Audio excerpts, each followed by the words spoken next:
Bonjour. Nous allons procéder à l'installation d'une chaudière sol gaz condensation Condense 8000F. Les dimensions compactes de la chaudière permettent le remplacement facile d'une chaudière sol gaz existante. Les faibles pertes de charge du corps de chauffe nous évitent la mise en place d'une bouteille casse-pression ou d'un volume tampon sur l'installation. La chaudière est installée à la place d'une chaudière gaz existante. Seules les tuyauteries départ-retour ont été modifiées. Mais l'ensemble des organes hydrauliques ont été conservés. Le vase d'expansion, le manomètre, la soupape de sécurité et le purgeur, le circulateur et le disconnecteur. Une production d'eau chaude sanitaire est également possible, soit en conservant le ballon existant, soit en mettant un nouveau ballon pour gagner encore plus de place. La chaudière est livrée en un seul colis. Elle est livrée montée dès la sortie d'usine. Il faut prévoir lors de l'installation l'ensemble des accessoires pour l'évacuation des fumées, ainsi que les vannes départ et retour chauffage et la vanne gaz si celles-ci ne sont pas présentes sur l'installation. Des pieds réglables sont également livrés avec l'appareil, ainsi qu'une sonde extérieure et des passes-câbles. La chaudière étant très compacte, elle peut être installée en lieu et place de l'ancienne chaudière. Il faut néanmoins prendre en compte l'évacuation des fumées, soit en utilisant le conduit existant, soit en créant une nouvelle sortie.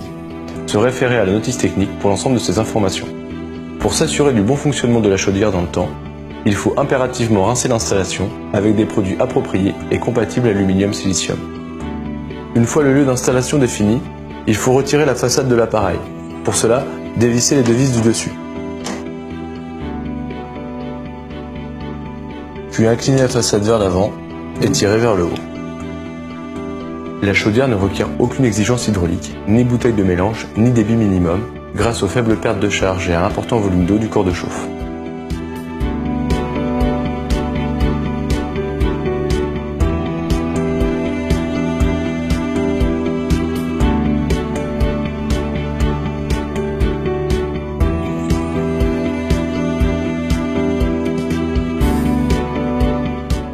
Vous trouverez scotché dans la chaudière un outil d'aide à l'entretien du corps de chauffe. Il faut ensuite mettre la chaudière en place.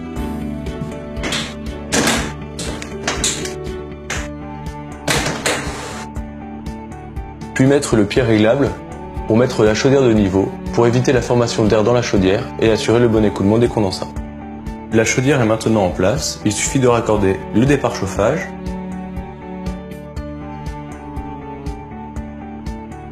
le retour chauffage, le gaz,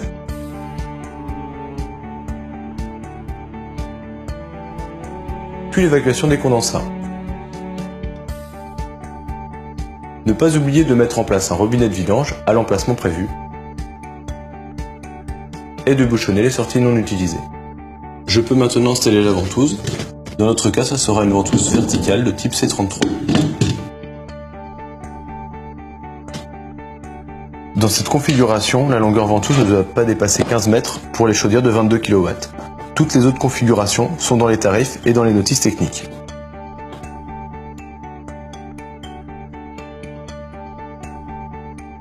Le raccordement électrique peut se faire en reprenant la prise de l'ancienne chaudière, la Condense 8000F ayant une faible consommation électrique. Toutefois, il faut vérifier que la prise est bien une prise dédiée à la chaudière. Pour passer le câble d'alimentation, dévissez les deux vis du capot supérieur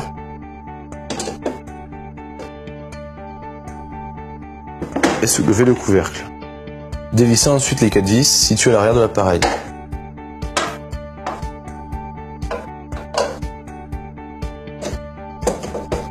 Soulevez le capot et passez les câbles d'alimentation.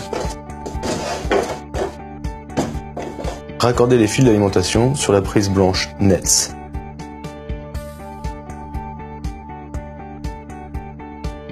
Le respect des polarités phase neutre est important pour le bon fonctionnement de l'appareil.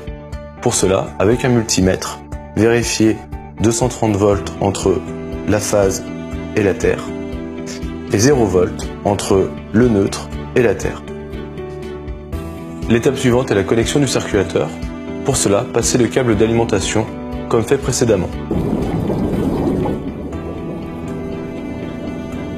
Le câble du circulateur doit être raccordé sur la fiche verte PZB. Dans le cas où un thermostat de type tout ou rien est déjà existant sur l'installation, alors il faudra le raccorder sur la connexion WA. Si vous voulez installer une régulation de type RC35 ou RC25, vous devrez raccorder le régulateur sur la connexion RC et la sonde extérieure sur la connexion FA. À ce moment-là, la connexion WA doit rester libre. Si aucune régulation ne doit être raccordée sur la chaudière, alors vous devez mettre un shunt sur la connexion WA, ce qui est le cas pour nous ici.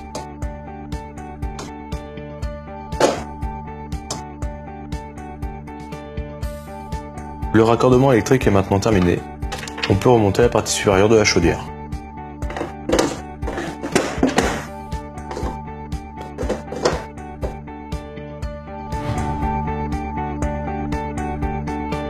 Le gaz, le circuit de chauffage et l'électricité sont raccordés. Il faut maintenant faire la mise en service à l'aide du protocole de mise en service que vous trouverez dans la notice technique. Tout d'abord, ouvrir lentement les robinets de remplissage pour remplir l'installation de chauffage. Une pression correcte doit être comprise entre 1 bar et 1 bar 5. Lors du remplissage, n'oubliez pas d'ouvrir les purgeurs pour éviter la présence d'air dans l'installation. Nous pouvons maintenant ouvrir le gaz, tout en vérifiant l'absence de fuite.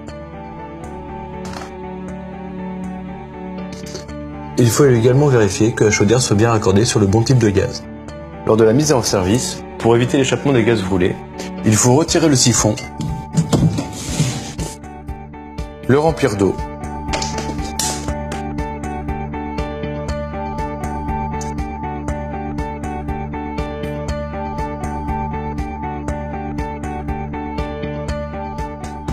et le remettre en place.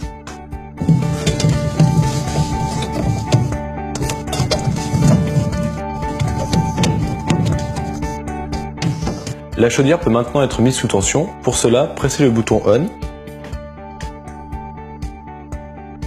Après quelques secondes, le défaut 4A700 apparaît à l'écran. Pressez le bouton Reset pour faire disparaître le défaut.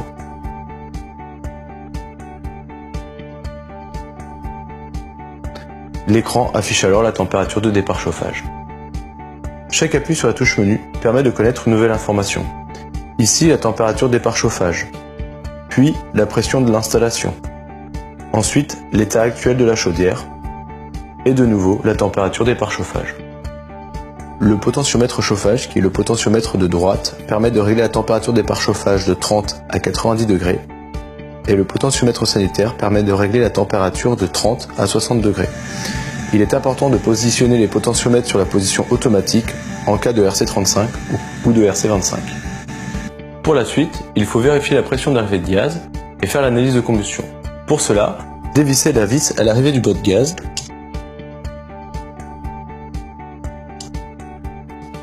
et branchez le manomètre.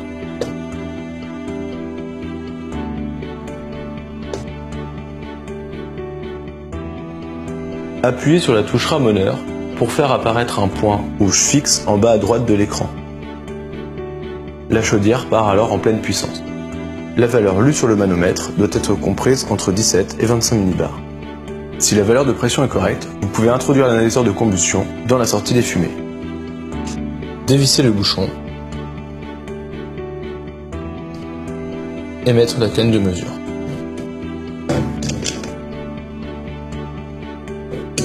Si les valeurs de CO2 sont inférieures à 8,5% ou supérieures à 9,6%, il faut corriger le réglage à l'aide de la vis.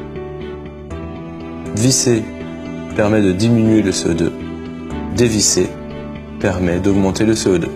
Pour régler le CO2 à petite allure, il faut d'abord vérifier que le point apparaisse toujours en bas à droite de l'écran. Puis si c'est le cas, appuyez sur la touche Menu et ramoneur pour faire apparaître L et 2 tirets. Ensuite, appuyez sur la touche Reset pour faire apparaître L22. La chaudière est alors à petite allure.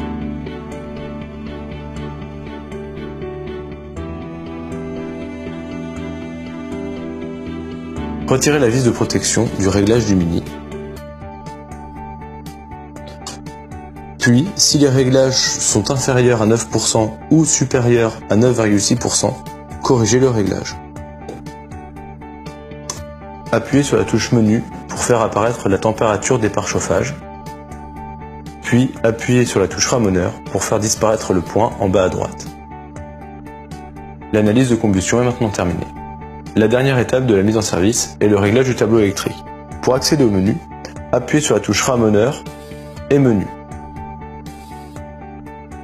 L et 2 traits apparaissent à l'écran. Chaque appui sur la touche Reset permet de diminuer le pourcentage de la puissance chauffage de la chaudière. Appuyez ensuite sur la touche Menu pour passer au menu suivant.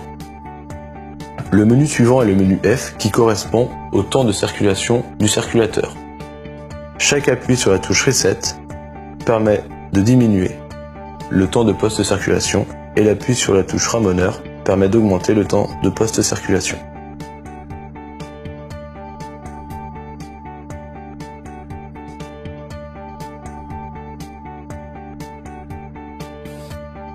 L'affichage F1D indique que le circulateur tourne 24 heures sur 24. En appuyant sur la touche Menu, vous faites apparaître le menu C qui correspond à l'eau chaude sanitaire. Lorsque C égale 1, alors vous activez l'eau chaude sanitaire. Les deux paramètres suivants permettent de corriger l'amener d'air de combustion à grande et à petite allure. Il est possible de modifier les valeurs en procédant de la même manière que pour les menus précédents. Une dernière pression sur la touche Menu permet de quitter le menu et de faire apparaître la température des pare-chaudières.